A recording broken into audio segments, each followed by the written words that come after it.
Ok, entonces vamos a ver el día de hoy la clase de esta semana que trata sobre el sistema reproductor femenino, ¿no? Y vamos a ver los distintos órganos que los componen, ¿no?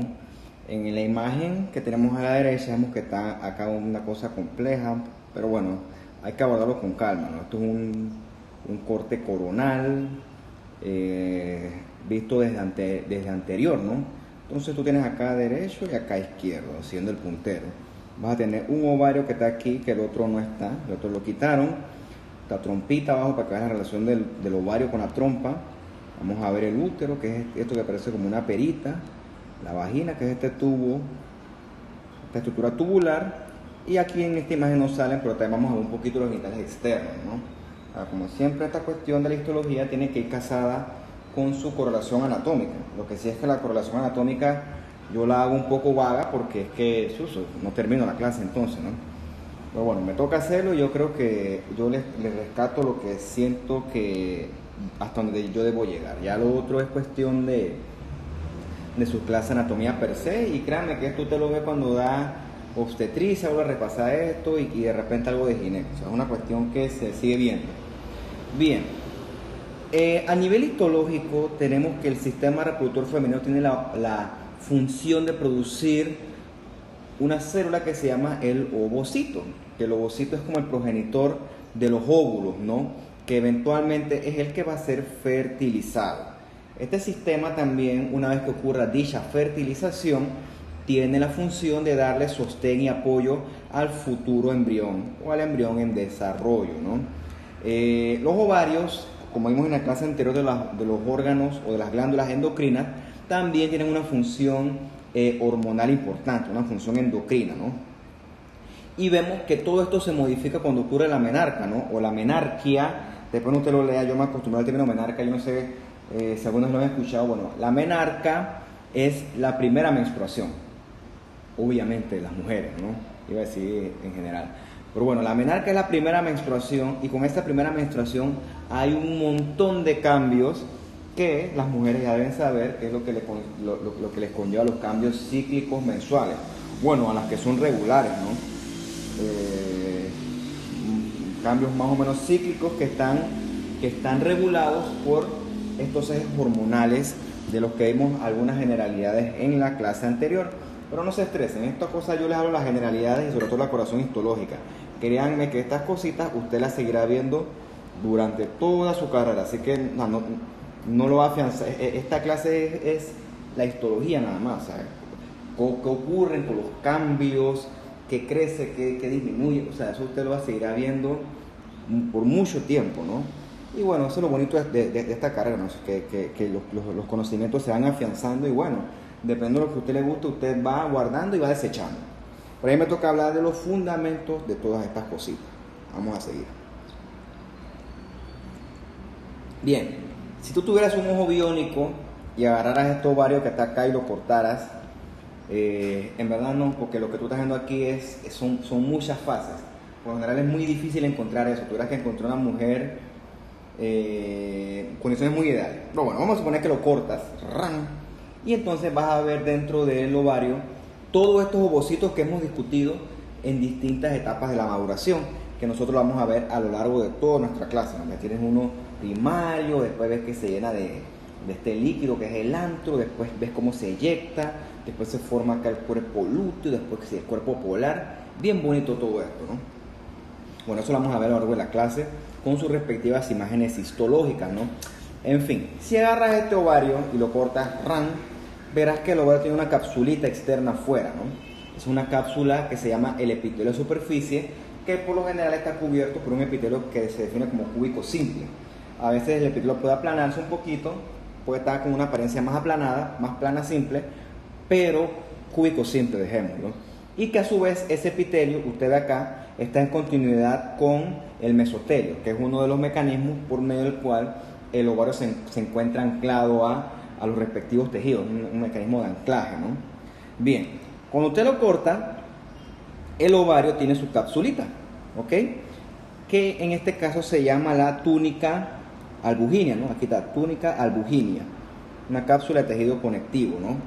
Y entonces cuando lo cortas, dependiendo de los compartimientos, funcionalmente se puede dividir en su corteza, que es más externa, pues la región de los folículos, y más profundo una médula, que es donde encontramos los vasos, ¿no?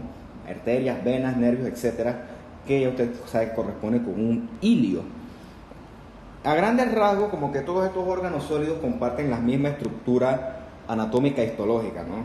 Una cápsula, una corteza y una médula. Una forma práctica de verlo. Bien, miren esta imagen excelente del Histology Guide. No sé cómo la consiguieron, pero consiguieron, esto se ven mujeres jóvenes, porque tienen folículos primordiales. Ya, las mujeres ya más añosas no tienen folículos primordiales. Pero esta imagen se las recomiendo que la lean. Yo sé que casi toda la clase de esta imagen, porque de esta imagen tú puedes rescatar 1.000.000 de cosas, ¿no? Es como si agarraras esto, pero lo ves en el microscopio, ¿no? Y tú ves todos estos folículos en desarrollo, en tu corteza acá afuera, su cápsula que acá arriba no se va a ver, y aquí en la médula los vasos, ¿no? Y además está decirle todos estos folículos que curiosamente todos están literalmente en un estadio distinto de desarrollo. Bueno, eso lo vamos a ver uno por uno durante toda esta clase, para que vean lo curioso que es esto, ¿no? Bien, ¿cómo comienza esto, no? Este crecimiento de estos ovocitos comienza desde que se concibe un embrión hembra. Porque es verdad, no solamente es en los humanos, es en los animales en general. Y después en los mamíferos, o sea, no es que es exclusivo de nosotros. Miren lo que dice aquí, y lo bonito es que aquí yo creo que muchas cosas se van a correlacionar con sus clases de embriología. Así que en teoría esta clase es un poquito menos cruda y más llevadera, ¿no? Miren ustedes, solamente en el primer mes del periodo embrionario ya tienes unas células que son las células germinales primordiales, ¿no? O sea, primordiales porque esas son las que van a dar origen a todo esto que ustedes ven acá. Bien, en el primer mes tienes estas, ¿no? Estas células primordiales que se van a dividir, y van a producir millones, pero cuando digo millones son millones de ovogonias. Que la ovogonia es la célula en bruto, por así decirlo, el primer paso. Entonces, la ovogonia, hasta que ocurren los cambios hormonales propios que alcanzan la menstruación, ellas están durmiendo, ¿no? Entran en una fase de meiosis, una profase de la primera meiosis y están durmiendo. Hasta que las hembras, iba a decir las niñas, pero son un poquito despectivos, se desarrollan, porque ese desarrollo conlleva un pico hormonal que hace que estas ovogonias se activen.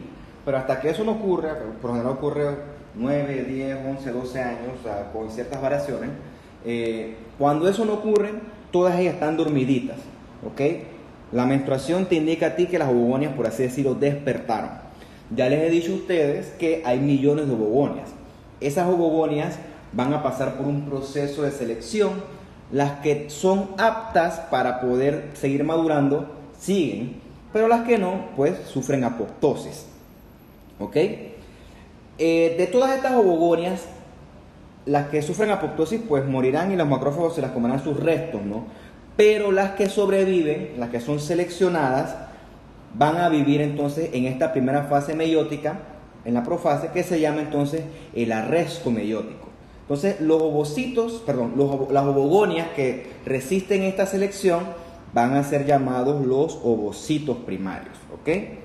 Entonces, ¿qué compone el ovocito primario? Bueno, este ovocito, una célula grandotota, un núcleo eucromático bien grande, bien redondo, que está rodeado de sus células aplanaditas, ¿no? Que son las células foliculares.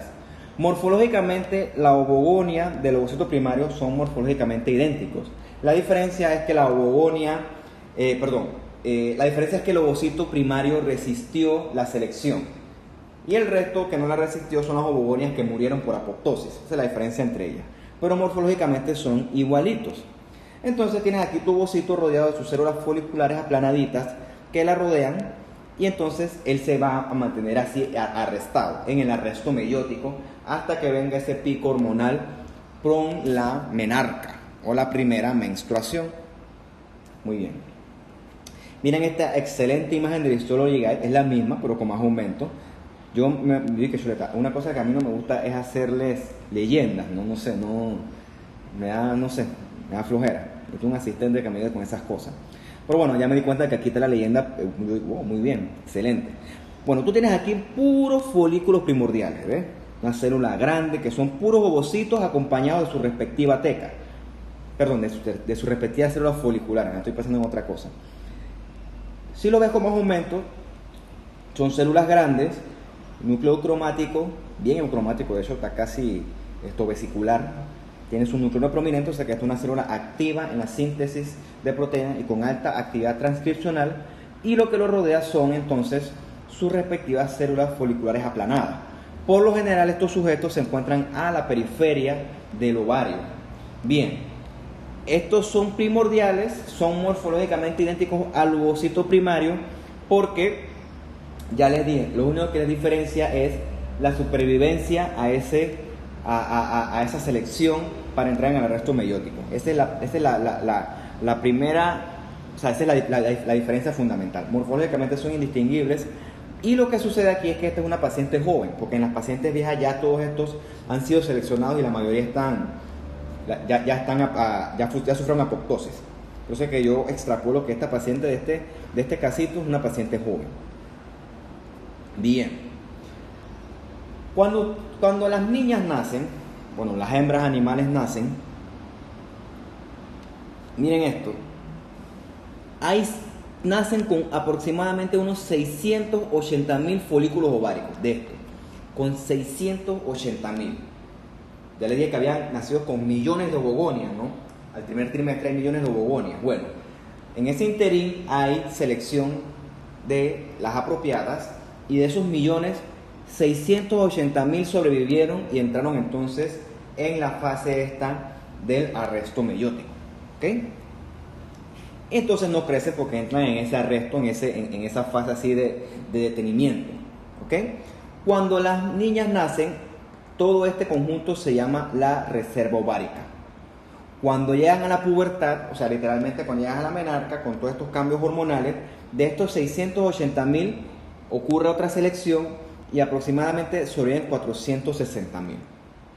No, yo no voy a preguntar esos números con tanta finura, pero es interesante ver cómo se van seleccionando cada vez, ¿no? O sea, como que solamente los ovocitos más aptos van a sobrevivir, y tiene sentido, ¿no? Porque un fundamento biológico de nosotros los animales, y sobre todo los seres vivos, es producir progenie más adaptada para sobrevivir.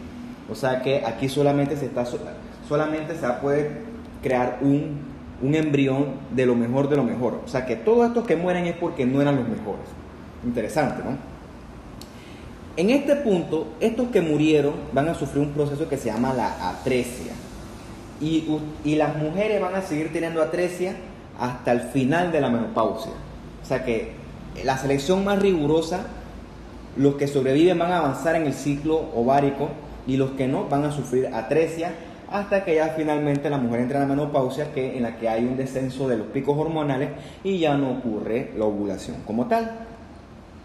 Bien, cada ciclo menstrual solo un ovocito es seleccionado para avanzar con el ciclo. O sea que de todo ese reclutamiento, uno es el que avanza y todos los otros sufren atresia.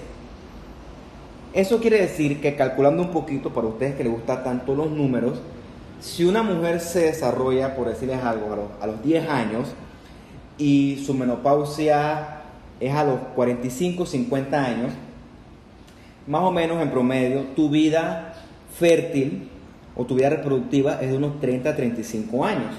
Sacando cuentas de todo este pocotón que tienes al nacer, solo 450 son los que son liberados en la ovulación. O sea que tú aproximadamente, me refiero a las mujeres, tienen en su vida reproductiva útil, en su vida fértil, van a tener unos 450 ciclos menstruales, cada uno con su respectivo ovocito. Después vienen a sacar estos cálculos con calma, ¿no? Claro, esto es un número aproximado, ¿verdad? Por ejemplo, esto cambia mucho con las mujeres que tienen, qué sé yo, muchos hijos. Las que son graba 10 para 10. Bueno, todos esos embarazos hay detenimiento del ciclo menstrual por 9 meses, ¿verdad? Y dependiendo de más. También se altera si usted toma anticonceptivos, anovulatorios, etcétera, si tiene enfermedades de base. O sea, esto es cálculos en individuos ideales, biológicamente ideales, ¿ok? Pero mire, a mí me llama la atención que cuando las niñas nacen, las bebés mujeres nacen, 680.000 y solo van a sobrevivir hasta el final 450. Yo creo que es un número bien modesto. Debería ser menos. Es bien humilde ese número. Y el resto que no sobreviven en la selección sufren atresia, como lo dice aquí. Qué bonito que es esto, ¿no? Bien, ahora hablando de los folículos ováricos como tal, un folículo ovárico va a ser su respectivo ovocito rodeado de su capita de células foliculares que en un inicio van a ser aplanaditas, ¿no? Obviamente, como son epiteliales estas células, van a tener su respectiva membrana basal.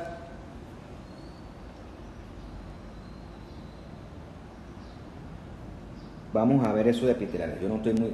ahorita me planteo la duda. Yo después le hago la corrección. Casi paro la clase, pero ya llevo 15 minutos hablando. Vamos a ver lo que son células foliculares con su membrana basal. Después yo me comprometo a investigar su origen embriológico porque no acepto haber dicho algo incorrecto. Entonces yo me equivoco también, yo no lo sé todo. Y créanme que como no es mentira que tengo que estudiar estas cosas. Pero bueno, eso aquí nadie es perfecto. Y ustedes saben que la ciencia es dinámica y nadie sabe todo. Y lo importante es que aquí el proceso es dinámico, ¿no? Así como ustedes también me pueden corregirme a mí. Nos vamos, leemos, estudiamos y corregimos. Lo importante aquí es que el conocimiento se vaya de la forma más correcta. Por eso tengo mucha duda de que eso sea epitelial. Yo voy a buscarlo. Bien, estos que tú tienes aquí, con sus células aplanadas foliculares, son los folículos primordiales, ¿ok? Y corresponden con los ovocitos primarios. Un ovocito primario está constituido de su ovocito con sus respectivas células de una sola capa, que son las células foliculares. Como les dije anteriormente, están a la periferia del ovario, en la corteza, y recuerden que ellos están arrestados en la primera profase meiótica. Están dormidos hasta que llegue la menarca. Entonces, en el citoplasma tú vas a encontrar obviamente muchas mitocondrias, por eso es que se hace todo bien rosadón, algunos aparatos de Golgi y bastante retículo endoplasmático rugoso. Y las características del núcleo que están de más decirlas, que ya yo creo que se las mencioné. Bien, esto cambia con el tiempo, no es que eso se quede ahí, recuerden que él está arrestado. Cuando las mujeres se desarrollan, recordemos que en la hipófisis, que es la que controla todo esto, o la pituitaria, que no me gusta ese nombre, a mí me gusta más el nombre de hipófisis. Cuando llega el desarrollo de las mujeres, en la pubertad, la hipófisis comienza a liberar la FSH, que es la hormona folículo estimulante, Follicle Stimulating Hormone. Vean qué bien, ¿no? El nombre te orienta, el FSH.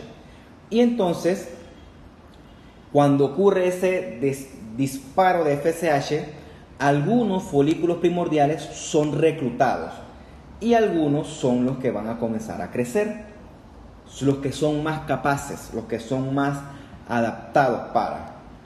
Entonces, los ovocitos capaces son estimulados por la FSH y van a comenzar el crecimiento folicular, en el cual el ovocito va a crecer y las células foliculares que lo rodean también van a crecer, así como también van a haber cambios en el estroma circundante. Les dije que este reclutamiento requiere muchos factores, ¿no? Tiene que haber un balance hormonal adecuado. Solamente van a avanzar los ovocitos que tengan los receptores más adecuados y los mejores receptores. O sea que el que tiene pocos receptores va a sufrir atresia. Los que tengan mejor capacidad de sintetizar estrógenos son los que van a avanzar. O sea que los que no tienen estas características van a sufrir atresia porque no son los más adecuados. O sea que solo los mejores son los que van a ser estimulados para poder crecer. Y bueno, va a ir creciendo, ¿no? Vamos a verlo más adelante, ¿no? Entonces, cuando llega este pico de Follicle Stimulating Hormone, el elegido es el que va a sufrir cambios.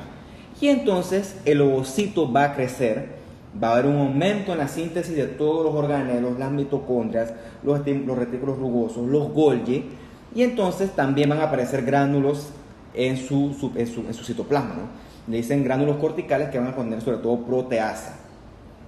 Las células foliculares también van a crecer van a comenzar a hacer mitosis y usted ve aquí como en el primordial, tan planitas, bueno, acá se engordan un poquito más y van a ser ahora no planas, sino que van a ser células cuboidales de una sola capa, o sea que van a conformar un epitelio cúbico simple, ¿ok? Mira, ese es epitelial, aquí lo dice, me quedé en duda con eso. Y entonces van a representar otro estadio del ovocito. En este punto, el ovocito se va a llamar entonces el folículo primario unilaminar, ¿ok? Recuerden que esto solamente va a ocurrir bajo la influencia de la FSH. Miren qué bonito que se ve aquí, ¿no? Ahora tuviera aquí un versus, pero miren, tenemos aquí el ovocito y vean que la capa que lo rodea ya no están aplanaditas, son células más gorditas, con más citoplasma, una capa de epitelio cúbico simple que va a rodear a nuestro amigo el ovocito con su respectiva membrana basal. Y entonces en este punto, gracias a la estimulación de la FSH, este sujeto se va a llamar el folículo primario unilaminar, gracias a que esto comienza a hacer mitosis y crece.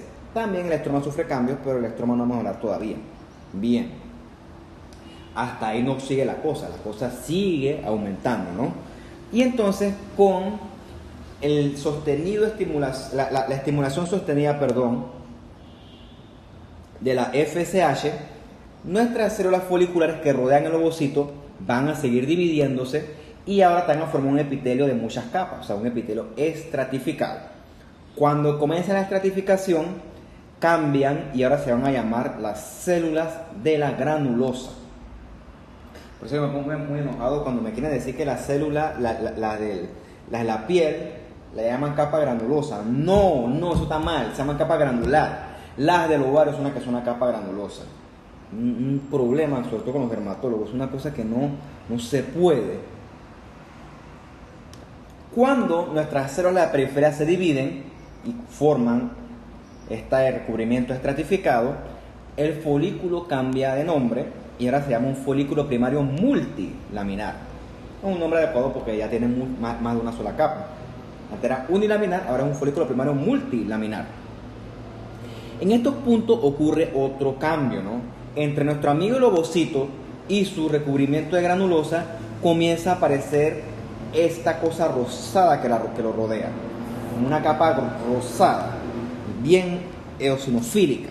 Bueno, esta capa rosada está constituida de matriz o de material extracelular y recibe el nombre de la zona pelúcida, que menos que usted la conocerá de su clase de embriología. En la zona pelúcida hay proteínas importantes, como el ZP3, que dice acá, y el ZP4, que tienen la función de ser receptores de espermatozoides. Es importante porque eso es lo que va a servir al momento de la fecundación o de la fertilización, como le quiera llamar. Nuevamente, es la misma imagen, mire usted, acá arriba superior izquierdo, es la misma imagen, solo que diferentes cortes. No sé qué, es fantástica, esa imagen sirve para todo. Ve acá que tiene nuestro ovocito, con su buen núcleo ahí, y vean que la capa que lo recubre ahora es estratificada. Ya no se llaman células foliculares, ahora se llama la granulosa. Y aquí en el centro, vean el acúmulo de material extracelular.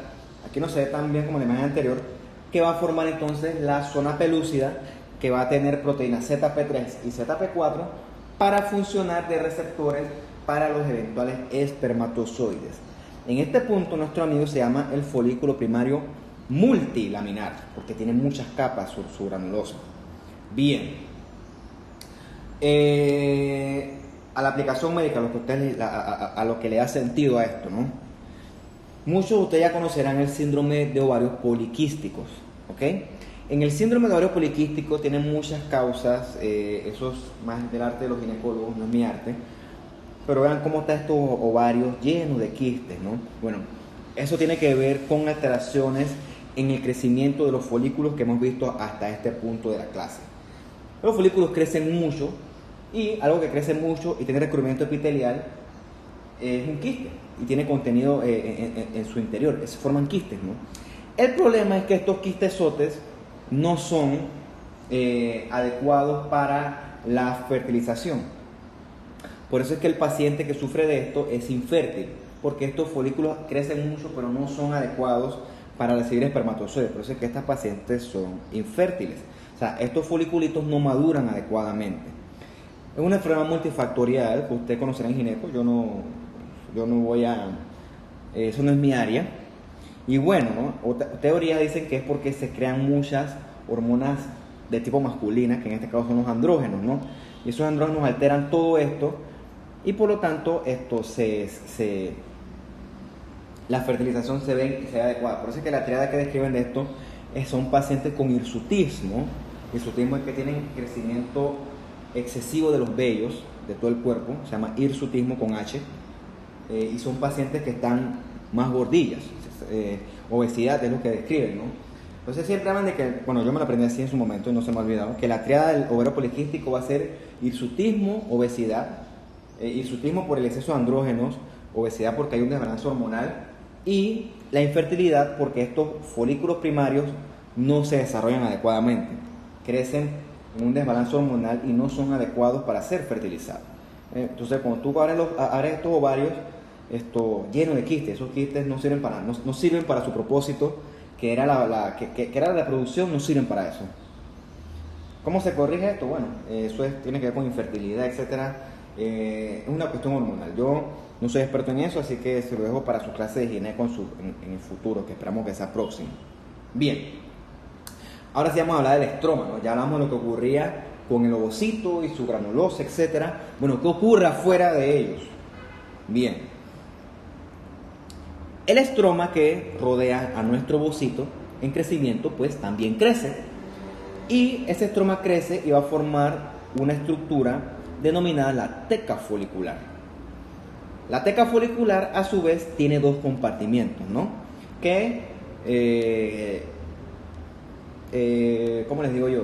Gracias a Dios, o gracias al histólogo que lo describió, o al biólogo, o al médico, o al que sea, no los hacen fácil, ¿no? Los dividen en una teca interna, que es el que está más cerca del ovocito, y una teca externa, pues, que es la que está más afuera, ¿no? Se lo pongo porque cada teca tiene su respectiva función que va a favorecer un microambiente adecuado para que nuestro amigo el ovocito crezca. La teca interna va a tener la función de secretar hormonas, por lo tanto dicen que es un tejido endocrino y va a secretar la androstenediona, que es precursor del estrógeno, ¿no? Gracias a la influencia de una enzima que se llama la aromatasa. Solo para que lo sepan, yo no soy la parte bioquímica hormonal que siempre me friega. Ya usted sabe que este estrógeno, cuando ocurre esto, no solamente ocurren cambios en los ovarios. Cuando las niñas se desarrollan, tienen otros cambios, ¿no? Crecimiento de las mamas, el aparecimiento del vello púbico, muchas cosas que usted verá con más detenimiento cuando dé pediatría, una cosa que se llama los estadios de Tanner, creo que es así. Bueno, el estrógeno no solamente es para el ovario, el estrógeno es para todo el cuerpo, cosas que ustedes ya deben estar más o menos familiarizados. Yo no voy a entrar en detalle con eso. Muy bien. Y la teca externa va a ser como la cápsula, ¿no? La teca externa es como el armazón que va a proteger este ovocito, y en ella vamos a encontrar un tejido conectivo más denso con fibroblastos y algo de músculo liso. Entonces yo sí les puedo preguntar en el examen las funciones de cada teca y ahí ustedes me contestarán, bueno, la teca interna hace esto y la externa hace esto otro.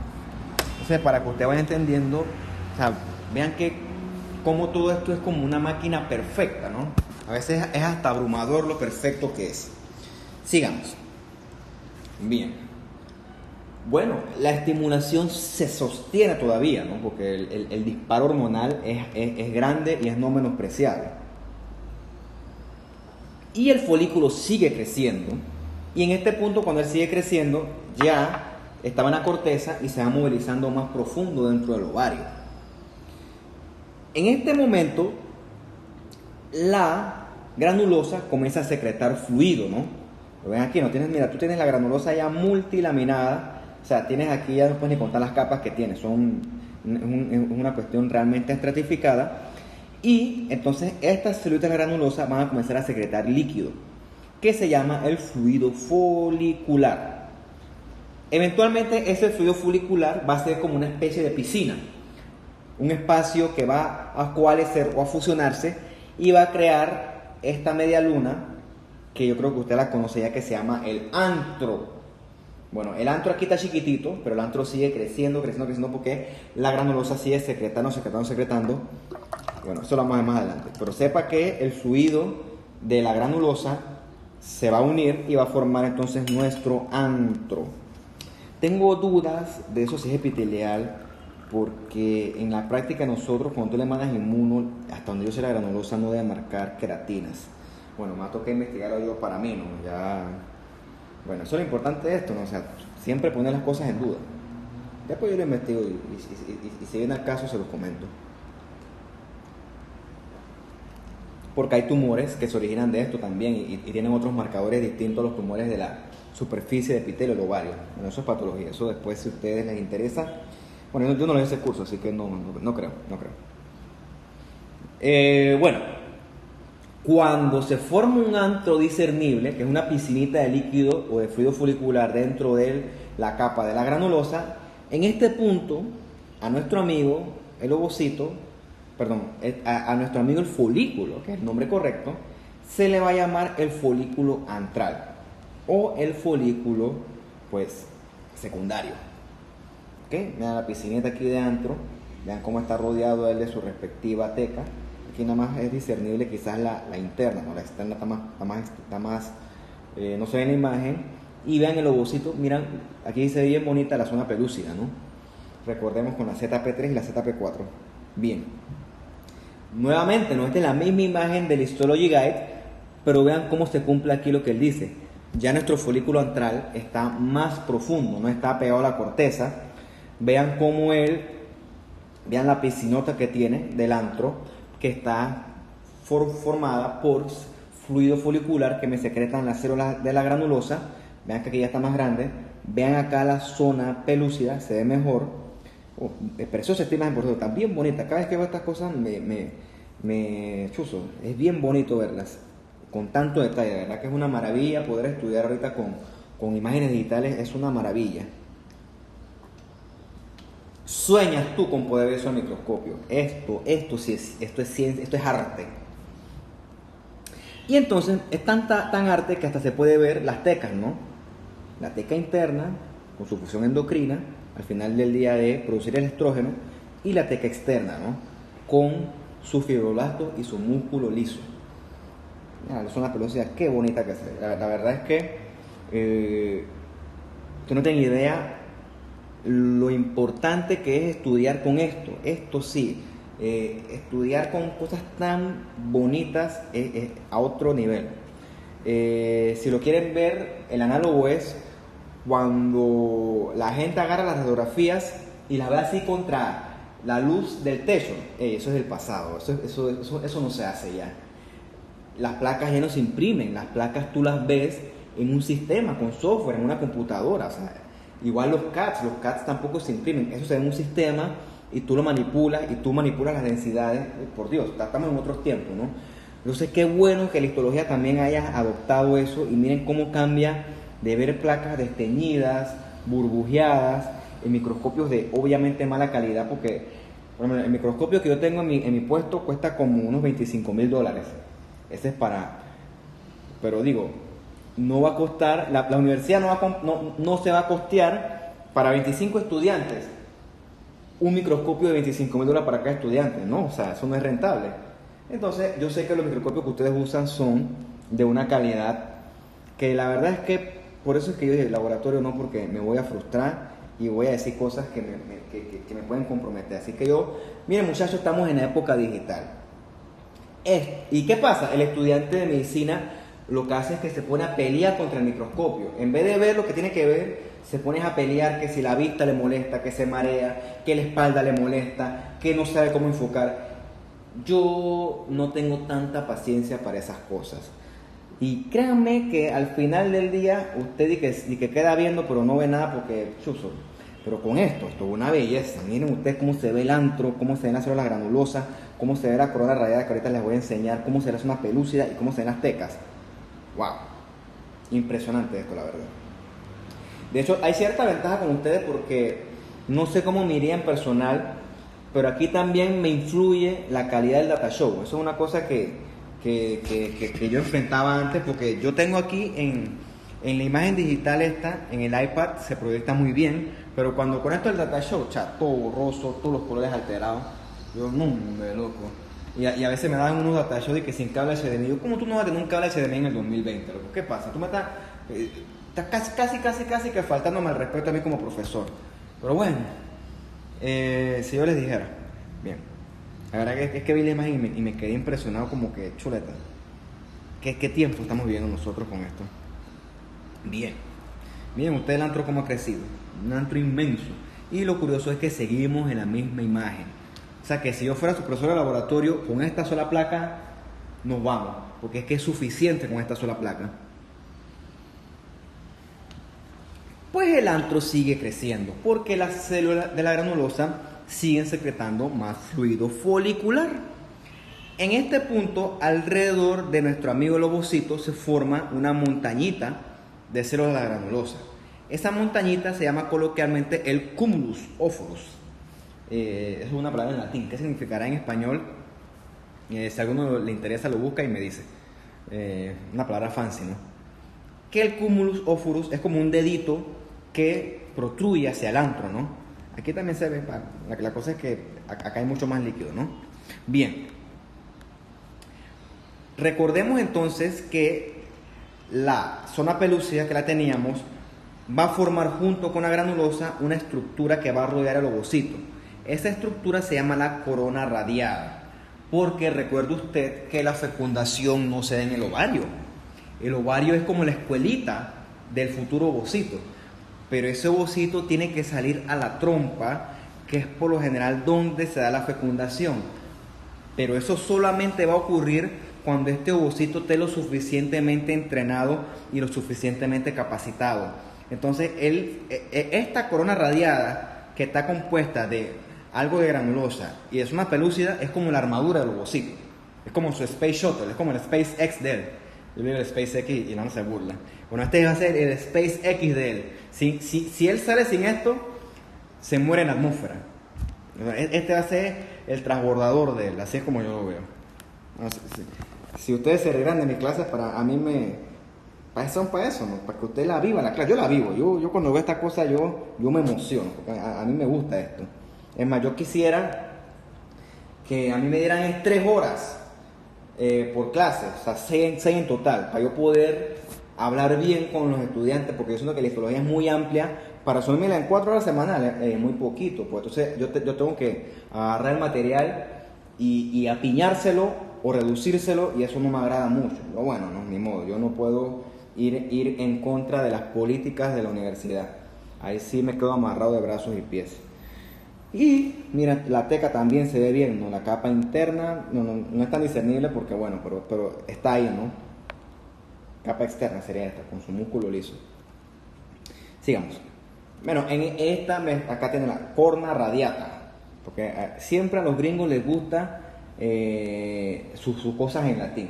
La gente en español sí traducimos nuestras cosas, por eso si tú te buscas un néter en español, están traducidos los músculos al español. Por ejemplo, el sartorio es una traducción al español, pero probablemente en inglés usan el nombre en latín, sartoria, qué sé yo, usan nombres extraños. No extraños, usan los nombres originales, no los traducen al inglés. Bien, esta imagen es el ovocito en más aumento. Todo esto que tienes acá es el fluido folicular que forma el antro, perdón. Y aquí tienes, una mitosis aquí, ¿ves? Aquí tienes el acompañamiento, el SpaceX de este futuro ovocito, que va a estar formado por algunas células de la granulosa junto con su respectiva zona pelúcida, que se ve bien bonita, ¿no? O sea, eventualmente esto se va a expulsar y se va a ir con esto. O sea, si él se va solito, él no tiene esa es como su armadura, ¿no? Él tiene que ir con su respectivo equipamiento. Bien. Probablemente ya ustedes han escuchado hablar del folículo de Graaf. Normalmente le llaman con el nombre incorrecto porque le llaman folículo de Graaf. No, el que lo descubrió se llamaba de Graaf. Perdón, se llamaba de Graaf. De Graaf es el apellido, ¿no? Por eso decir folículo de Graaf es incorrecto. Tiene que decir el folículo de Graaf. o también le llaman folículo maduro, en inglés le llaman Graafian follicle. Este folículo maduro o de Graaf ya ha alcanzado la máxima capacidad que tiene el antro para soportar el fluido folicular. Un folículo grandísimo, 2 centímetros mide. No sé si este será de 2 centímetros, pero puede llegar hasta crecer hasta 2 centímetros. El folículo de Graaf es tan grande que se puede ver con ultrasonido, ¿no? Eso es interesante. Usted vea cómo una celulita crece tanto, crece a todo esto. O sea, recuerdas el primordial versus crece tanto que ahora es posible verlo por métodos de imagen, en este caso con ultrasonido. En este punto, nuestra granulosa se adelgaza un poquito, o sea que ya deja de crecer. Las células se dejan de dividir, pero sí siguen secretando mucho líquido, que va a engordarme más nuestro antro. En este punto ya también la teca es súper gruesa, porque este folículo se está preparando para eyectar al ovocito. Y esa eyección se da gracias también a la parte del músculo liso que les contaba yo de la teca. Bueno, todo esto demoró quizás unos 90 días en desarrollarse, toda este armazón. Bien interesante esto, ¿no? Bien interesante porque todo esto ocurre silentemente cada ciclo menstrual y uno ni se da cuenta, ¿no? Dice la mujer que supuestamente algunas pacientes, mujeres, como sea, que supuestamente cuando ovulan hay ciertos síntomas, etcétera. Bueno, lo cierto es que eso no es ciencia porque eso no es demostrable ni reproducible. Yo no te digo que en una paciente X sí sea así, pero si no sucede en una población demostrable, no lo podemos convertir en evidencia. Lo cierto es que miren cómo silentemente las hormonas están haciendo todas estas cosas mientras probablemente estemos nosotros hablando aquí o ustedes escuchando la clase. La ciencia es maravillosa. Bien. Miren, si vamos a la imagen anterior, en esta imagen hay no sé cuántos hay, un montón de folículos. Porque recuerde que esta imagen es un corte en 2 dimensiones. Recuerde que esto existe en 3 dimensiones. O sea que nosotros estamos viendo aquí solamente, estamos viendo una parte de ese ovario. En ese ovario hay folículos arriba, abajo, derecha, izquierda, diagonal, lateral. O sea, en un solo ovario hay miles de folículos que están en un proceso constante de reclutamiento, atresia, reclutamiento, atresia, reclutamiento, atresia. Todo es un proceso súper dinámico. Uno es el que logra esto. Pero bueno, muchos lo logran, pero uno es el que logra eyectar efectivamente el ovocito. Solamente uno. El resto que no lo logró, lamentablemente sufre atresia. O sea que en un ciclo menstrual normal se pierden muchos ovocitos. Solamente sobrevive el más apto, ¿no? O sea, supervivencia es más fuerte. Eso es una ley de la biología. Todos ellos se van a degenerar, bueno, no todos menos uno. Y este proceso en la que los no aptos se degeneran se llama la atresia folicular. En la atresia folicular, ponte que este no lo logró, puede que este no lo logre, puede que en otro corte hay uno que sí lo logró. Bueno, este que tanto se esforzó no lo logró, va a sufrir atresia y los restos de él, primero va a sufrir apoptosis y los restos de eso van a comer los macrófagos, ¿no? Todos los que no son seleccionados van a sufrir atresia. Es una lástima, ¿no? Es una lástima porque se pierde tanto material biológico importante, pero bueno, esa es la sabiduría del cuerpo, ¿no?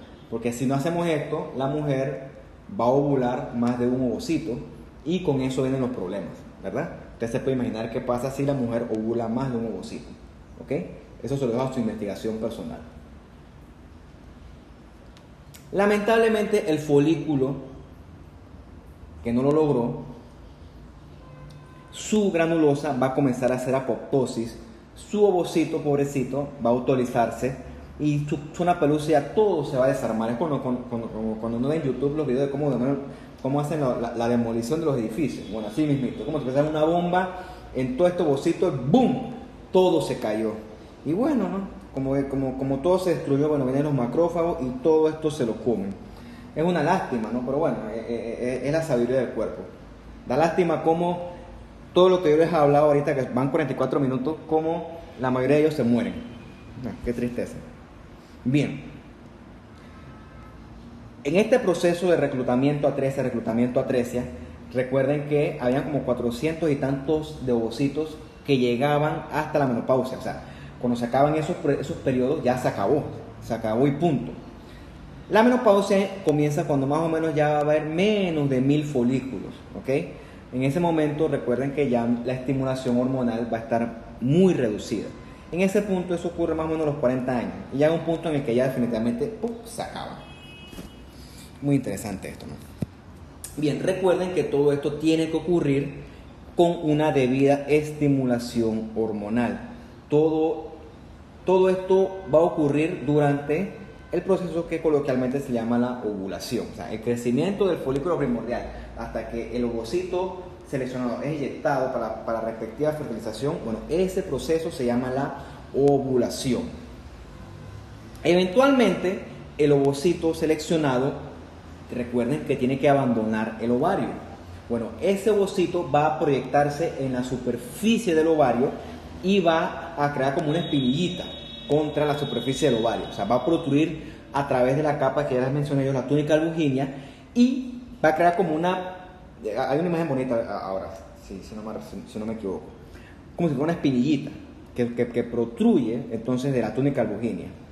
Esa área se llama el estigma, ¿ok? El estigma indica que el ovocito seleccionado está a punto de ser eyectado. Normalmente se debe estigmatizar solamente un ovocito, pero hay veces que se libera más de uno o se libera ninguno. Eso, si yo me pongo a hablar de eso, la clase se extiende a 3 horas. Así que eso ocurre cuando la estimulación hormonal es inadecuada, es excesiva o es muy baja. Y bueno, eso es lo que te genera los embarazos gemelares o te genera la infertilidad. Eso es otra ciencia. Para fines prácticos, aquí estamos lidiando con sujetos biológicamente adecuados. O sea que vamos a decir que se liberó solamente uno a través de su estigma. Bien. Justo antes que ese ovocito abandone el ovario, se completa. Recuerden que estaba en profase, en arresto en la profase. Bueno, ahí se completa la primera división meiótica, porque recuerde usted que cuando se junta óvulo con espermatozoide, tiene que juntarse 23 cromosomas y 23 cromosomas para crear un individuo nuevo de 46 cromosomas. Tiene que ser una cosa sincronizada e ideal. 46 cromosomas, 23 y 23. Por eso es que él tiene que completar esa meiosis. Si no la completa, vienen estas alteraciones, ¿no? Donde los números no son adecuados y bueno, ya usted más o menos le ha hablado de eso, ¿no? Yo no, a menos que lo habrán visto en otras clases. Pero es importante que él termine su meiosis para poder tener la mitad de los cromosomas adecuados para que se pueda fusionar con la mitad de los cromosomas que vendrán del potencial espermatozoide. Entonces, esta imagen aquí tienes el ovario, la superficie del ovario con sus células cuboidales que te va a generar, con la túnica albuginia, y entonces con una respectiva estimulación hormonal adecuada, verán que el ovocito seleccionado va a protruir a través de la superficie formando el estigma, ¿no? Bien, sigamos. Dije que él completó su primera división meiótica, ¿ok? Una división meiótica significa que se crearon de una célula, se crearon 2 células. Eso es cierto. Pero esto es una división que se puede considerar asimétrica.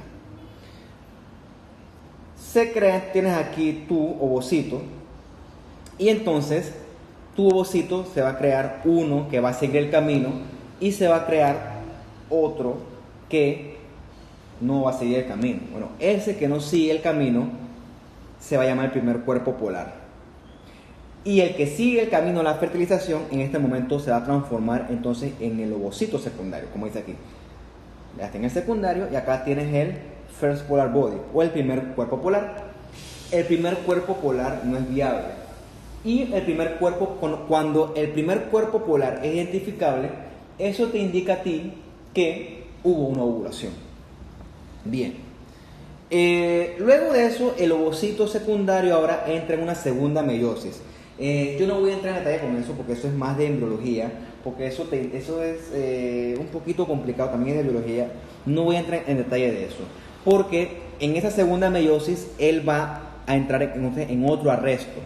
Porque recuerden ustedes que esto ocurre porque no todos los ciclos menstruales terminan en una fecundación.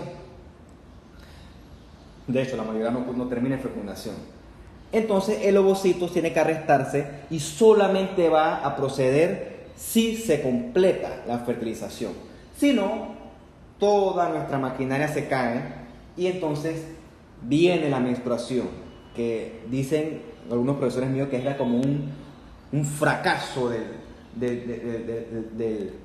del aparato reproductor femenino. Por eso es que sangra, porque él se frustra ahí. Y por eso es que produce también los cólicos, etc. Porque todo esto que yo he descrito, si no hay fertilización, se cae.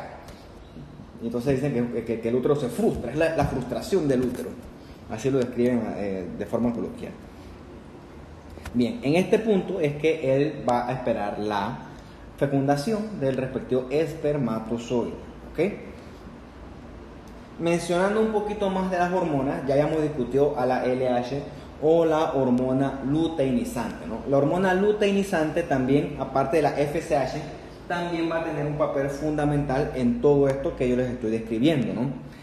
La hormona luteinizante es la que va a favorecer que se complete la primera meiosis para producir el ovocito secundario, que es el que va a salir del ovario, y para que se produzca su correspondiente primer cuerpo polar.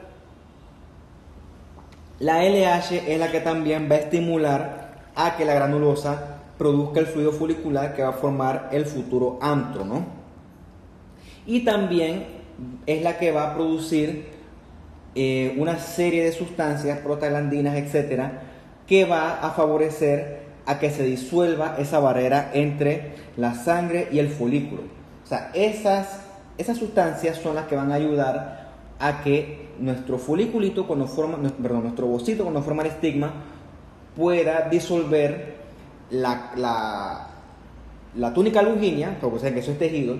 Bueno, esas sustancias van a ayudar a que se disuelva esa superficie de manera que se crea una solución de continuidad por medio de la cual el ovocito pueda abandonar el ovario. Y también va a ayudar a que esto se forme gracias a que el músculo liso que les contaba yo, la teca externa, pueda contraerse y entonces pueda hacer como que esta disolución sea efectiva. Todo eso es gracias a la hormona luteinizante o la LH. Bien. Eventualmente, este músculo liso que se contrae, junto con la acción de estas enzimas, van a disolver la superficie del ovario y va a haber una ruptura del ovario, ¿no? Con la formación del respectivo estigma, ¿no? Tienen aquí el ovario y vean cómo se rompió para poder liberar el ovocito a la trompa de falopio. Supuestamente eso es lo que dicen algunas mujeres, que eso provoca ciertos síntomas, una cierta molestia, que supuestamente eso es lo que refieren que eso representa la ovulación, ¿no? Es una cosa que ciertas personas dicen, eso no es mi área, así que no voy a entrar en detalle con eso. Si ustedes me lo quieren discutir o comentar, no tengo problema. Recuerden que en este punto el ovocito secundario, porque ya hizo su primera meiosis, va a ir junto con su corona radiada, ¿no? Que era zona pelúcida, recuerden, con su respectivo ZP3, ZP4, y con parte de las células de la granulosa. Es como su SpaceX, porque miren cómo él está abandonando el ovario para meterse a la trompa. Él tiene que ir con su respectivo recubrimiento, ¿no? Todo esto ocurre gracias a que parte del músculo liso de la teca externa se contrae y, por así decirlo, eyecta a este ovocito. Bien. Todo esto genera para que el ovocito pueda llegar a la trompita y, en condiciones ideales, llegan nuestros amigos los espermatozoides y pueden entonces fecundar o fertilizar este ovocito capacitado. Si esto ocurre, se completa entonces la segunda meiosis. Ahora, si esto no ocurre y pasan 24 horas, bueno, el ovocito se degenera. O sea que todo esto fracasó. Si no ocurre en 24 horas, qué tristeza. Qué tristeza sería. Es que biológicamente es muy triste, ¿no? Bueno, básicamente así es como se produce un embarazo. Usted ve que para que se produzca un embarazo tienen que ocurrir un montón de cosas ideales. Por eso yo no entiendo cómo hay gente que tiene 10 hijos. O sea, son gente biológicamente bien adaptada. Yo te apuesto que si yo quisiera tener un hijo, por ley de la vida me costaría. Tienes que no quererlo para que ocurra. Si lo quieres, te va a costar. Tristemente. Después, si ocurre la fertilización, va a ocurrir las cosas que usted ya vio en embrio, ¿no? Que si el cigoto, que si la mórula, que si el blastocisto. y posteriormente la implantación en el endometrio, que vamos a ver más adelante, ¿no? Importante es que el ovocito dejó atrás en el ovario su recubrimiento de granulosa. Bueno, no es que eso se pierde, eso se convierte en algo que se llama el cuerpo lúteo. Bien, el cuerpo lúteo fue el remanente de la granulosa que quedó entonces en el ovario. Mira, el ovocito como que se lo ha disparado, pero su recubrimiento de granulosa sigue en el ovario y va a ser granulosa junto con algo de teca, que va a formar el cuerpo lúteo. Bueno, el cuerpo lúteo tiene una función de secretar hormonas, sobre todo la progesterona, y esa progesterona es la que va a ayudar a mantener el posible embarazo de haberse generado. O sea, tiene una función endocrina importante. Si el cuerpo lúteo no genera progesterona, tristemente el embarazo no se va a poder generar. Eso es una cosa importante, ¿no? El cuerpo lúteo tiene una función vital al momento de formarse la fecundación o fertilización, si es que se dio. Bien, mira, si tú agarras un ovario y el cuerpo lúteo a veces crece bastante y se ve. De hecho, cuando tú ves un cuerpo lúteo, el cuerpo lúteo es evidencia de que hubo efectivamente una ovulación. Grandotote el cuerpo lúteo, ese que ocupa hasta 80% del ovario en ciertas ocasiones, ¿no? En el cuerpo lúteo, usted ve unas hormonas gordotas con bastante citoplasma, ¿no? Se van a dividir entonces en las células de las granulosas luteinizadas, que van a secretar estradiol o estrógeno, y las células lateca luteinizadas, que esas te van a generar progesterona. Tristemente, el cuerpo lúteo solamente va a mantenerse si se da un embarazo o una fertilización. Si esto no ocurre, bueno, degenera como todo y sufre apoptosis. Imagínense que esto ocurre todos los meses ocurre, cada 28 días aproximadamente. Bien, este es un cuerpo lúteo, ¿no? Grandotote. Imagínate que es esto. Si tú ves esto al microscopio, será así. Mira, imagínate que todo esto fue el antro. Es inmenso, sobre realmente un lago de antro. Y las células, por influencia hormonal de la LH, o la hormona luteinizante, vean cómo se ponen, esto es un aumento de la capa que recubre esto.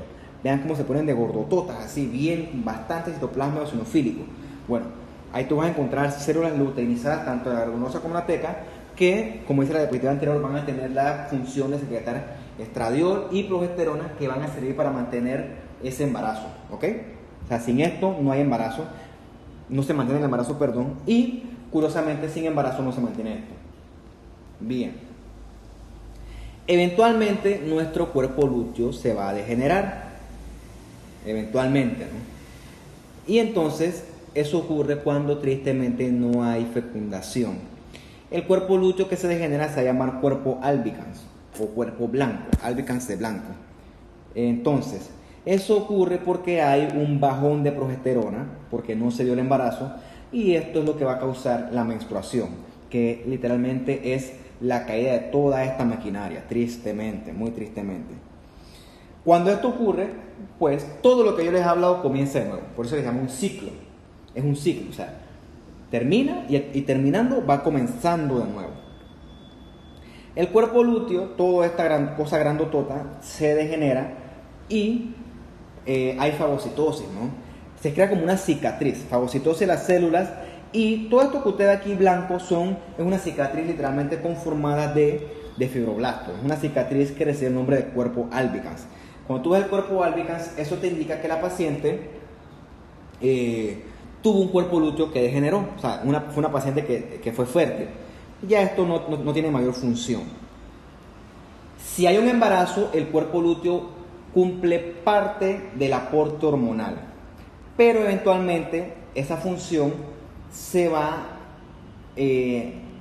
a estimular gracias a una hormona que se llama la gonadotropina cronónica humana, o la HCG, que es la que va a mantener la progesterona vigente, ¿no? El cuerpo lúteo es como un salvavidas temporal. Él no va a mantener todo el embarazo. Él eventualmente se va a apoyar por la HCG, después por el trofoblasto, etcétera, que usted conoce de embrión, y eventualmente por la placenta. Son los órganos que van a ayudar a mantener el embarazo. Por eso es que la prueba de embarazo te mide esto. Si una mujer tiene esto aumentado, efectivamente hay un embarazo.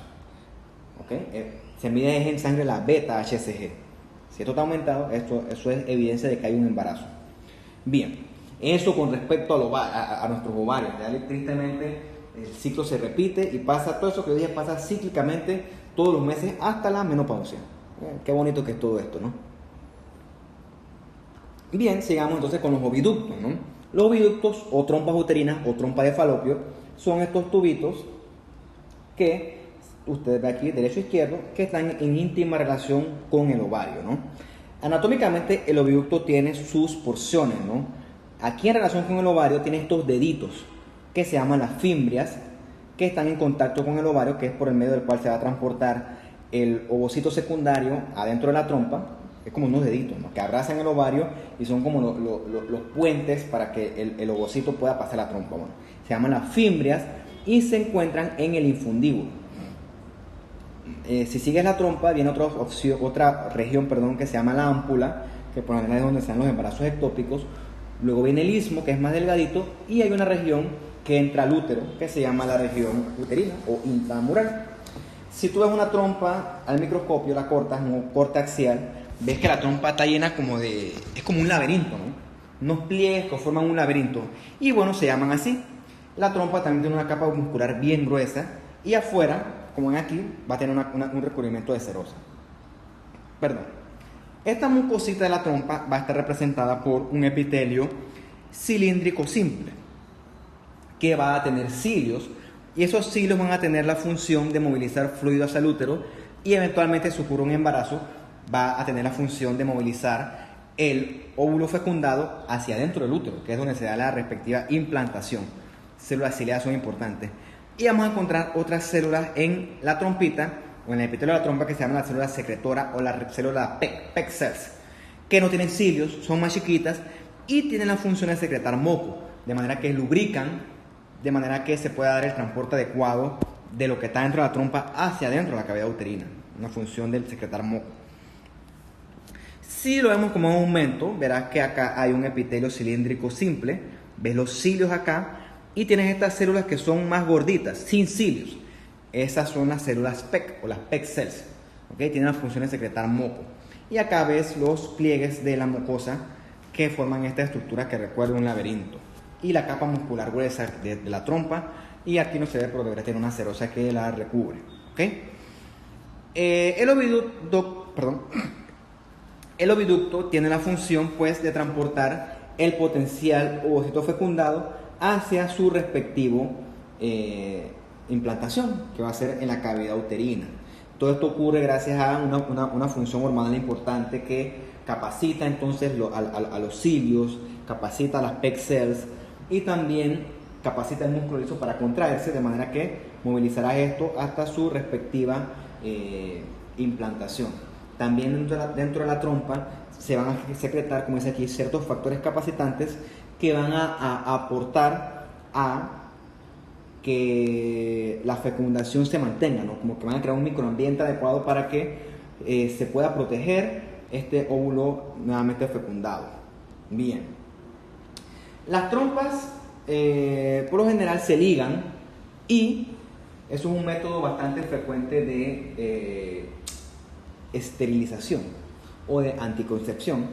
Se llama salpingectomía. Salping de trompa y ectomía pues de manipulación. O sea, una ectomía es cuando te quitan algo. En este caso te la quitan, pues. Salpingectomía. Okay. La trompa también se puede inflamar porque a veces hay infecciones que ascienden desde el tracto inferior, ascienden hasta el útero y llegan hasta la trompa. Es raro, pero se llama una salpingitis. Pueden haber salpingitis agudas o crónicas, y eso se encuentra sobre todo en la enfermedad pélvica inflamatoria, que eso tiene que ver mucho con las ITS. ¿Okay? Es raro porque con tantos antibióticos hoy en día, es raro que eso progrese, ¿no? Importante es que, bueno, eso depende de dónde te encuentres. Si la enfermedad, la ITS progresa y esto se inflama mucho, usted sabe que toda la inflamación va casada con una respectiva reparación. Entonces, este proceso de inflamación-reparación me va a alterar toda esta arquitectura normal. Entonces, a veces la paciente se embaraza, pero ya todo esto se ve alterado por ese proceso inflamatorio sostenido que se dio. Entonces, puede que en esta movilización que vemos aquí, puede que falle en cierto punto la trompa y se estanque entonces la mórula en este punto. Si se estanca, ella sigue creciendo y yo creo que ya se han imaginado que ocurre entonces un embarazo ectópico. Eso es peligroso porque si el embarazo ectópico crece, va a reventar la trompa y eso es una urgencia quirúrgica. Por eso es que hay que operar a la paciente y sacarle todo eso. Además está decirle que ese producto no es viable. Hay ciertas excepciones muy raras en las cuales los embarazos ectópicos progresan, pero eso no es lo normal. Y bueno, es una causa también importante de infertilidad también, porque si la trompa está aquí toda maltratada, todo eso que hemos hablado de puede que no se dé. Todo lo que hemos hablado de la liberación, que si la movilización, puede que no se dé. Por eso es que hay que tener ojo con las ITS, no hay que tomarlas a la ligera. Bien, hablando del útero, el útero es importante. Mira, aquí tienes un corte coronal del útero y mira, aquí tienes un DIU. Eso es normal también hasta cierto punto encontrarlo. Un DIU es un dispositivo intrauterino. Antes se le llamaba T de cobre, pues porque eran de cobre. Hoy en día son de otros materiales. Por ejemplo, este es de plástico y ustedes que acá él tiene un hilito que se proyecta hacia el cervix, cosa que cuando la paciente decida quitárselo, el ginecólogo agarra y nada más lo jala y ya. Eventualmente, en teoría, la paciente recupera su fertilidad. Ok. Lo importante del útero es que tiene una capa muscular gruesa, que esa capa muscular gruesa está diseñada para sufrir cambios con el respectivo embarazo. Además está decir que con el embarazo el útero se agranda, Dios mío. Por eso es que tú dices, chuzo, cuando tú ves esas cosas en vivo, tú dices, bestia, la ciencia, nunca nosotros vamos a estar al nivel de la biología. La biología es una cosa impresionante. El útero, así hablando a grandes rasgos anatómicos, va a tener un cuerpo que es todo esto acá arriba. Acá arriba va a tener un fondo. Por acá arriba se deben meter las trompas uterinas respectivamente. Acá abajo ya usted conoce el cervix. Aquí es donde se deben realizar los PAPs adecuadamente, en la parte del canal endocervical. Y acá abajo debe protruir todo esto hacia la vagina, ¿no? Ese tubo muscular importante también. Bien, el útero anatómica e histológicamente va a tener distinguiblemente tres capas, ¿no? La más externa, que está cubierta de serosa, también le llaman el perimetrio, que es serosa. Pero el perimetrio no es total, porque recuerde usted, no puse ese corte. Hay ciertas áreas en las que el útero está en relación con el recto y la vejiga. Bueno, esas partes están cubiertas de tejido conectivo y no de serosa. Pero la parte libre, que sí se encuentra totalmente dentro de la cavidad, que sería hasta que se proyecte la imagen, sí es de serosa y ahí se llama el perimetrio. ¿Ok? Tiene otra parte que es la capa gruesa, que es la parte del miometrio, ¿no? Miometrio, mio de músculo, metrio de útero. ¿Ok? Y tiene otra capa que es la capa glandular, que es el endometrio, que es lo que recubre la cavidad esta, ¿no? Que es la cavidad endometrial, que es donde se da la futura implantación. Vamos a ver más adelante que coloquialmente está recubierta de un epitelio cilíndrico simple, que así como el ovario sufre cambios, también va a sufrir cambios con el ciclo menstrual, obviamente. Bien, este es un corte raro que no sé por qué lo hicieron así, pero esto es un corte axial del útero, o sea que si tú lo agarras y lo cortas de arriba. Bueno, aquí se ve lo grueso del músculo liso del útero, acá afuera la capa serosa, lisita, y aquí adentro la cavidad endometrial, que va a estar recubierta de ese epitelio cilíndrico simple cíclico, que cambia con los ciclos, ¿no? Usted aquí un montón de paquetes de músculo liso que se entrelazan con también tejido conectivo y que si hay un embarazo va a sufrir cambios, ¿no? Interesante en el embarazo todo este músculo liso se va a hiperplasear e hipertrofiar y va a haber una mayor síntesis de colágeno que van a hacer que ese útero pues crezca muchísimo, ¿no? Y después cuando el embarazo regresa, muchas de estas fibras musculares van a sufrir apoptosis y con el tiempo, interesantemente, el útero regresa a su tamaño original, ¿no? Vean lo mágico que es esto, es casi que surreal. Si lo ves al microscopio, ese corte tan horrible, yo no sé por qué hacen ese corte, a mí no me gusta. Nosotros no trabajamos así los cortes, nosotros hacemos otro tipo de tallado. Pero bueno, críticas como que no. Tienes aquí el músculo liso bien grueso, acá debes tener la serosa que de acá arriba no se va a ver, y aquí tienes tu parte glandular, que es el endometrio, y que eficientemente te representa la cavidad. Yo creo que es un corte para cuestiones académicas, donde se ven las relaciones de las capas. Perimetrio, A mí me gusta decirle personalmente serosa, miometrio, músculo liso, y acá adentro endometrio. Y aquí cavidad endometrial. Bien, el endometrio va a corresponder a las respectivas glándulas endometriales soportadas sobre un estroma de, sobre todo, colágeno tipo 3 y bastante matriz extracelular con sustancia amorfa, ¿no? Vamos a ver por lo general glándulas uterinas como estas que vemos aquí, que van a estar cubiertas tradicionalmente de un epitelio cilíndrico simple y funcionalmente se va a basar en dos capas, ¿no? Esta profunda, que es la capa basal, y esta más superficial, que es la capa funcional, que es la que va a estar en relación con el epitelio de superficie, y acá vean la relación con el miometrio, ¿no? Y el perimetrio, que ves que es una capa serosa en teoría, ¿no? Que es un epitelio plano simple, que en este caso es peritoneo porque es un órgano que se encuentra en la cavidad abdominal. Bien, vean ustedes, todo esto es lo que hablamos al principio, ¿no? Cómo el folículo primario evoluciona hasta convertirse en un ovocito secundario, y vean cómo esto todo ocurre en respuesta a ciertos picos hormonales. Bueno, de ese mismo modo el endometrio va a sufrir cambios, ¿no? Cuando comienza el ciclo, todo esto ocurre en la fase menstrual, ¿ok? Cuando el folículo se convierte en un folículo grafiano o de Graf, va a ocurrir en la fase proliferativa, y ya después, cuando él es arrojado hacia la trompa uterina, vamos a ver la fase secretora. O sea, hay una correlación cíclica de estas cosas. Yo se lo estoy resumiendo, esto es mucho más complicado que esto, ¿no? Bien, importante es que el sistema reproductor femenino se ve influenciado, como siempre, por el estrógeno y la progesterona. Cuando ocurre la menopausia y hay deprivación de estas dos hormonas, todos estos órganos literalmente involucionan, hasta cierto punto se atrofian, hasta cierto punto. El endometrio también cambia con la estimulación hormonal, ¿no? Y por lo general esto dura unos 28 días. Eso es en pacientes ideales, pacientes regulares. Yo sé que hay pacientes que no son regulares. Bueno, eso es normal. El ciclo por lo general se comienza en el día 1 del sangrado o de la menstruación, que es donde el endometrio degenera, y entonces apenas que él degenera comienza a regenerarse.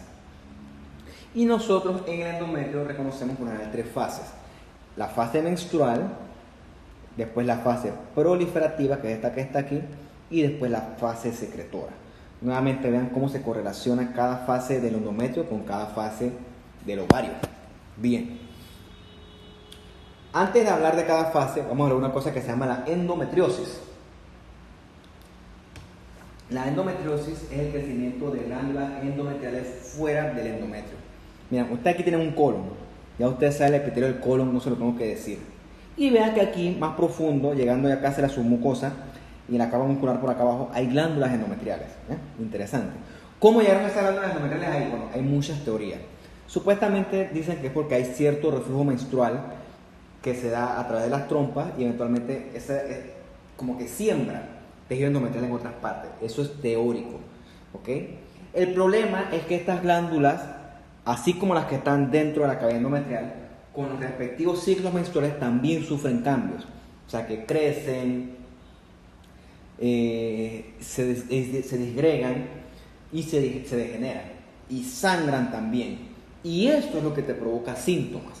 Bueno, las pacientes que sufren de endometriosis. Yo he visto endometriosis en colon, tuve una recientemente en vejiga, hay endometriosis obviamente en las trompas uterinas, hay endometriosis en los ovarios, virtualmente hay en muchos lugares. Entonces el problema es que produce síntomas porque cada vez que hay ciclos menstruales, estas glándulas se rompen y sangran, y eso duele, ¿no? El tratamiento, bueno, es con terapia hormonal. Te tienen que inhibir esos ciclos hormonales para que estos cambios no sean tan sintomáticos. Claro, eso no es tan fácil, eso solamente son la teoría a grandes rasgos que yo les describo. Esto es mucho más complicado que eso. El problema es que esto se inflama mucho con cada respectivo cambio hormonal, y eso inflamación, esos sangrados, eso es lo que provoca los síntomas, ¿no? Pero bueno, es para que sepan lo curioso que es esto. Bien, vamos a entrar ahora sí a hablar de las fases del endometrio, ¿no? Y vamos a comenzar con la fase proliferativa, que es la que coincide con la fase folicular del ovario, y que en conjunto también se llama la fase estrogénica. En la fase proliferativa, como dice el nombre, el endometrio comienza a proliferar. En este caso, las glándulas basales comienzan a proliferar, o sea que comienzan entonces a regenerarse del epitelio que una vez estuvo menstruando. En esta fase proliferativa, morfológicamente el endometrio se va a ver con glándulas tubulares, o sea, redonditas, bien separadas unas entre sí, la luz está vacía y vamos a ver mitosis en esto. Como está proliferando, vamos a ver mitosis, tanto en las glándulas como en el estrómano. Esta aquí es una mitosis. Y, como usted lo ve aquí, él está recubierto de un epitelio cilíndrico simple. El aporte sanguíneo también va a aumentar gracias a la proliferación de las arterias espiraladas. Y en este punto su endometrio proliferativo mide de unos 2 a 3 milímetros de grosor. Lo vemos acá en las imágenes, pero con menos aumento, ¿no? Veas aquí cómo tienes tus glándulas tubulares, o sea, son así como redonditas, tubulares redonditas. Ves el aporte, bueno, aquí no se ve muy bien, de las arterias espiraladas. Tienes bastantes arterias, por acá se ven. Y este endometrio va a comenzar a crecer porque él, en sus glándulas, tú vas a encontrar mucha mitosis. Mitosis, proliferación, eso es lo característico de él. Esto está coincidiendo con el reclutamiento de los folículos a nivel del ovario. Luego de eso hay una fase secretora, que también le llaman fase lútea, y que coincide entonces con el estigma, con el ovocito que está abandonando el ovario y con la formación del cuerpo lúteo. O sea que en teoría coincide con el potencial embarazo, ¿no? Y ocurre gracias a la influencia de la progesterona. En esta fase ven como las glándulas comienzan a crecer, son completamente diferentes a las anteriores. Crean esta estructura que es como si fueran los dientes de una sierra, por eso le llaman glándulas aserradas, y comienzan a secretar un montón de glucógeno. ¿Para qué hacen esto? Porque en teoría este es un endometrio que se está preparando para alojar el futuro óvulo fecundado, ¿no? O sea que esto va a estar lleno, todo esto va a dedicarse en teoría a nutrir el futuro óvulo. Estas glándulas aserradas, grandototas, que parecen como los dientes de una sierra, que están secretando activamente bastante glucógeno, por eso es que se llama la fase secretora, ¿no? Todo esto es para, en teoría, poder alojar el futuro embrión y poder nutrirlo adecuadamente. Ustedes lo ven aquí, ¿no? Las glándulas con una forma de S, también se llaman glándulas sinuosas, glándulas tortuosas, llenas o secretando líquido. Y si las ves a más aumento, ves que las glándulas tienen unas vacuolas. Bueno, inicialmente son subnucleares, o sea, debajo del núcleo. Estas aquí están supranucleares, y esas vacuolas que no las ves en la fase proliferativa tienen la función de secretar este glucógeno que eventualmente va a proveer soporte nutricional al potencial óvulo fecundado. ¿Ok?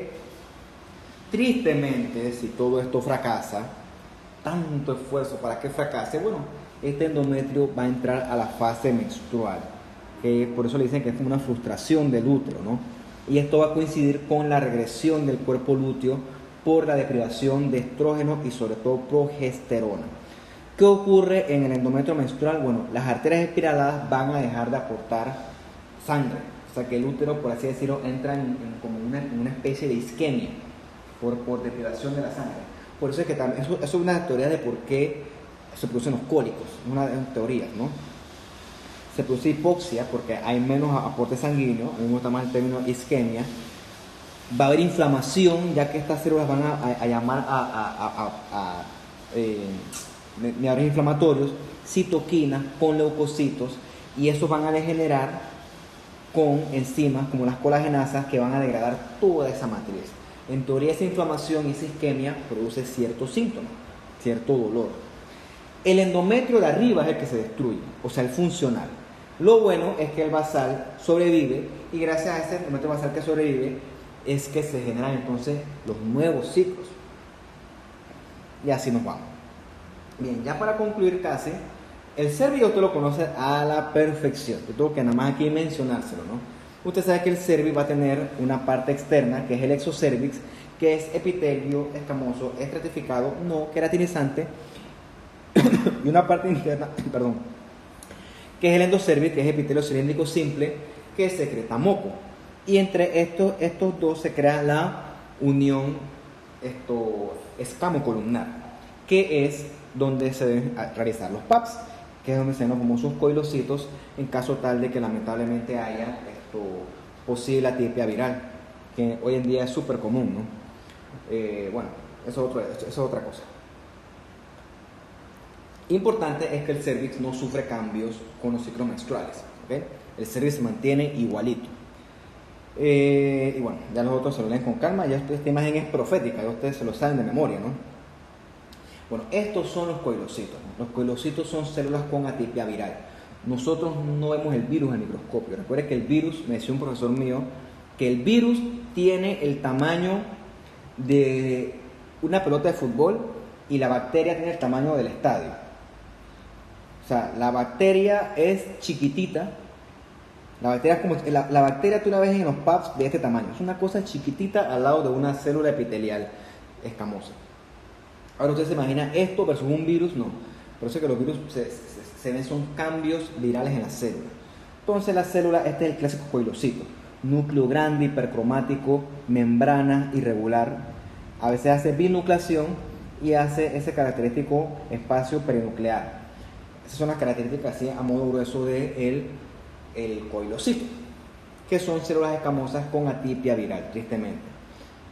Pero no tristemente, porque si tú detectas esto, tú salvas a la paciente, ¿no? Porque esto eventualmente, si se dan las condiciones ideales, puede evolucionar a lo que nadie quiere, que es un carcinoma escamoso. No tienen idea del aporte que ha hecho la citología a esto. La citología ha revolucionado esto y supuestamente en países en desarrollo ya no hay casos de carcinoma cervicouterino.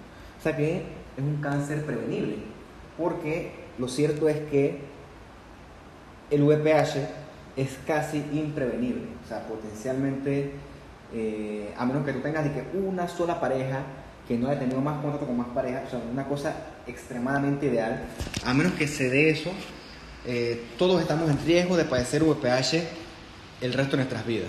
¿Qué te digo yo? Literalmente la única forma que tú lo evites es no teniendo relaciones sexuales nunca. Y digo, ¿no? O sea, eso es... Por eso, o sea, es tan prevalente porque literalmente es imposible evitarlo.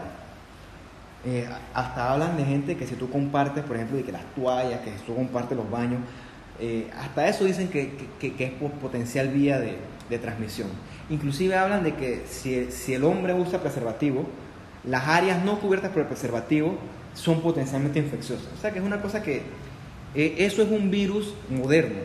Es más, hasta hablan en la CDC, creo que yo leí en tiempos no tan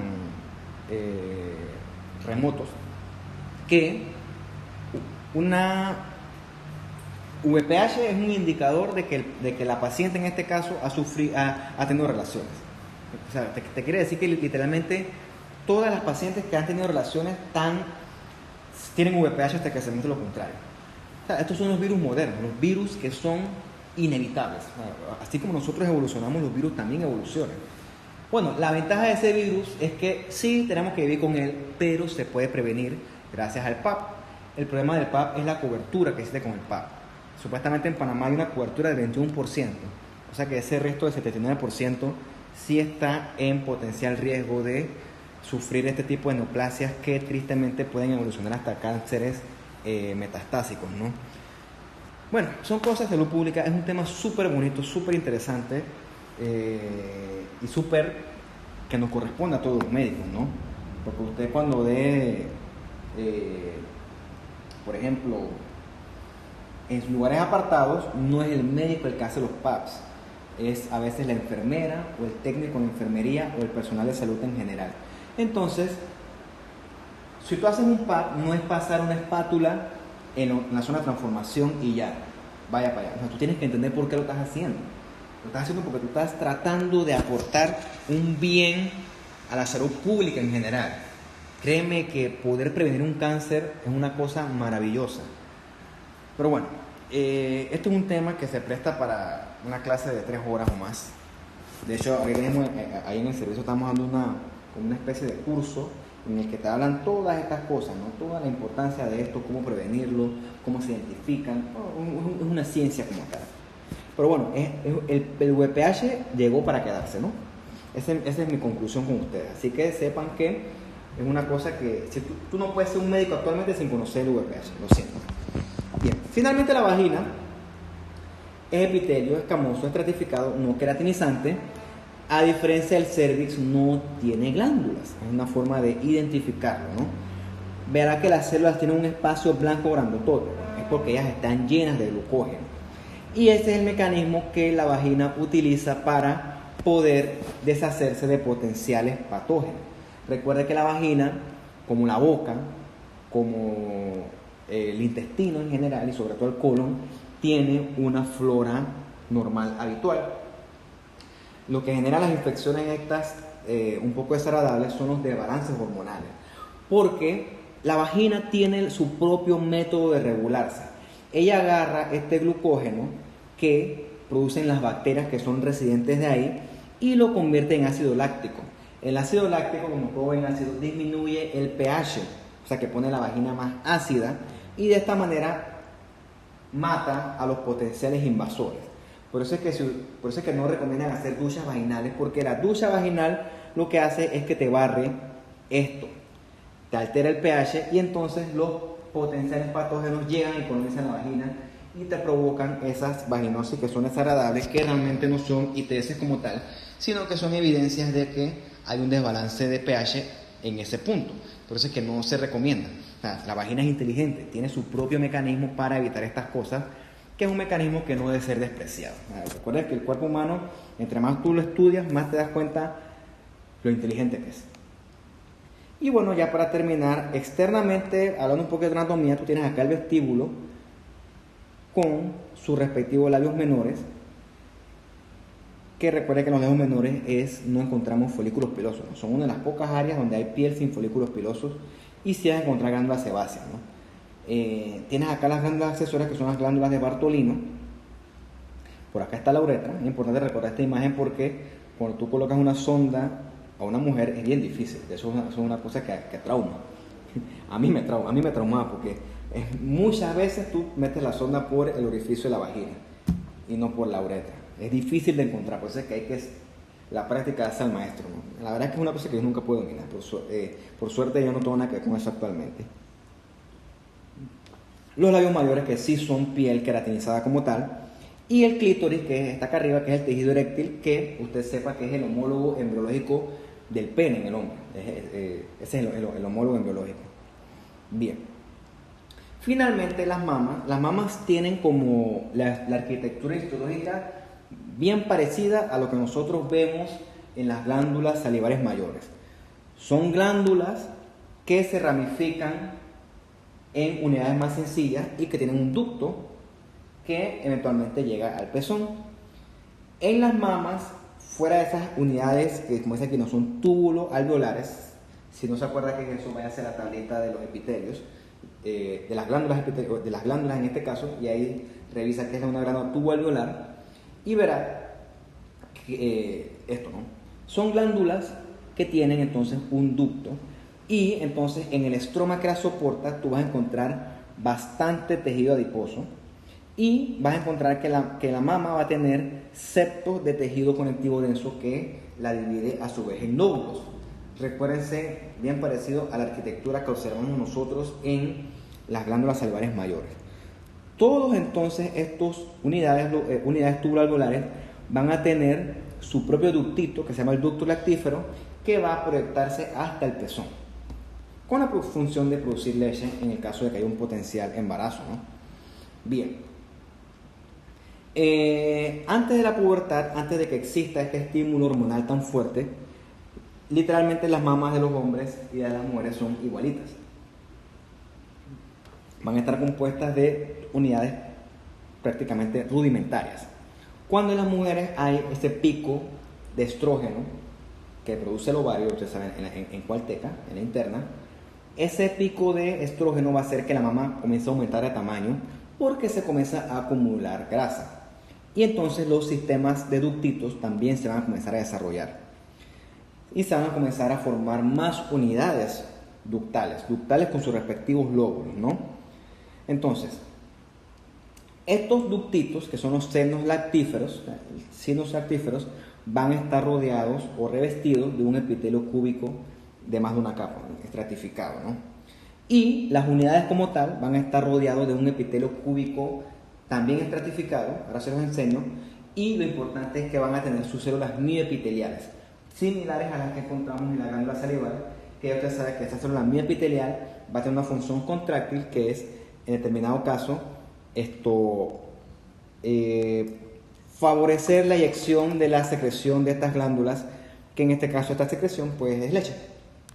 Bien, si tú lo ves en el microscopio, las unidades se ven así, ¿no?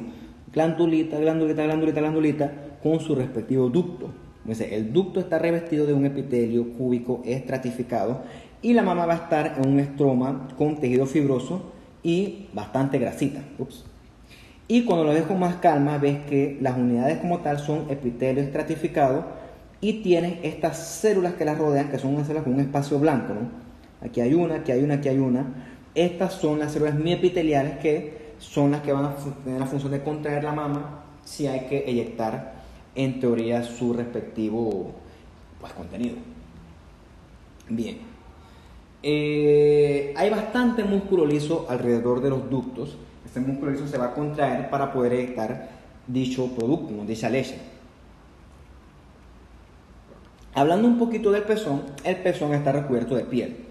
Por lo general es una piel con melanina, por eso es que el pezón se ve más pigmentado que el resto de la mama.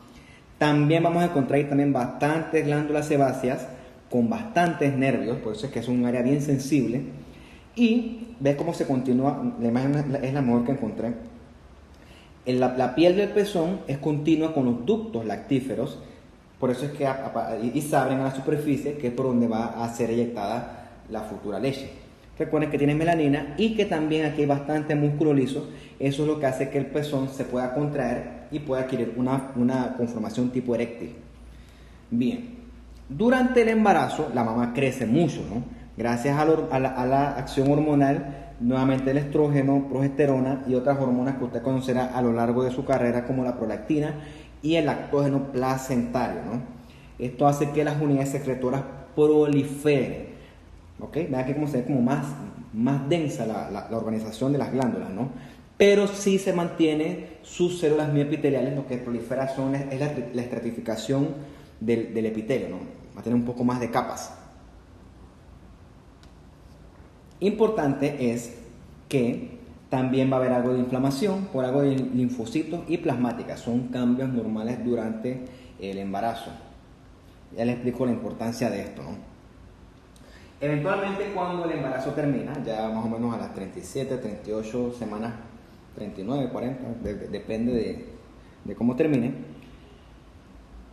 la primera leche, y qué forma tan horrible que hablar, ustedes me disculparán, que secreta el pezón y que va a recibir el bebé, se llama el calostro, ¿no?